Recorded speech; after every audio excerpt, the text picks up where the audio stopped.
Assalamualaikum warahmatullahi wabarakatuh. Good morning everyone. Let's first introduce myself. My name is Yuliana Siti Mutmainah. My student number is 117. Okay, here I will convey the result of my criticism, which is the work of the critic Monica Castillo with the title To All the Boys Always and Forever. And the genre of the film is romance. The author gave a 3-star rating for this film. This film is divided into 3 chapters. The authors give a little agreement of the story from chapter 1 with the title To All the Boys I Loved Before, and continues to tell a little story about the second chapter of the movie with the title To All the Boys I Still Love You, and the last chapter with the title To All the Boys Always and Forever.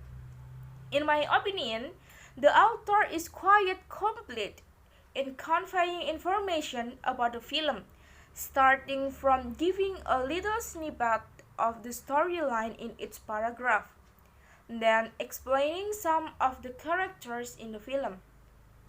The author also writes down the names of the players and roles in the film.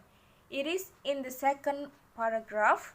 Then the writer describes some characters of the player, such as the character of Condor in the sentence. This gives Condor's characters the space she needs to figure out things for herself. Condors move through her character's insecurities, hopes, and fears quickly, as an anxious mind might, still sometimes visualizing her boyfriend in the room with her, talking through things even as she is agonizing over her next text message. The authors also wrote that the film was directed by Michael V. Mochnari, continued by explaining the slightly changed visual style for the last hurrah of the story. The narrative was broken up into several chapters. The plot cuts were more and less smooth than the previous films. The cinematography continued the bright aesthetic of the series, which is also reflected in the production design, such as the mostly white and brown contemporary style convey house where most the films are made, which is described in paragraph 4. The author also writes about some interesting things that happen in the film, such as the opening of a soul cupcake shop made to look like a hand-drawn setting, but the author writes that there is trickling skin scene that is the entry of New World University, which is less subtle. The author explained that over the past 3 films, Lara Jean's room has always been the happiest place of the neat and tidy house that Dr. conveyed, and that continues to be a factor in his story. It was colorful with flowers painted on the wall behind her bed, a string of soft sparkling lights in the background, and sweaters trained across the rug. The author needs to write a storyline.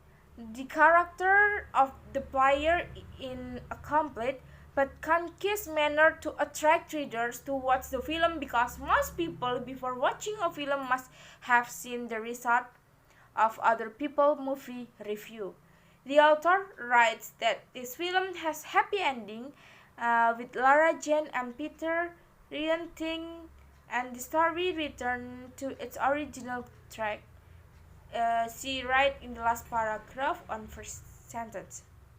Okay, the next, I think there are some explanation from the author that makes me confused, like the sentence, the most noticeable of which is less than subtle inclusion of New York University.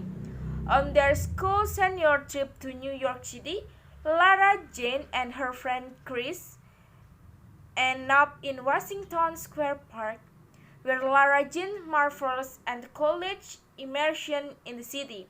The story feels like it loses its ways and turns into a brief ad for NYU, complete with a scene where Clara Jane goes to a swanky rooftop college party with her friends and falls in love with New York City.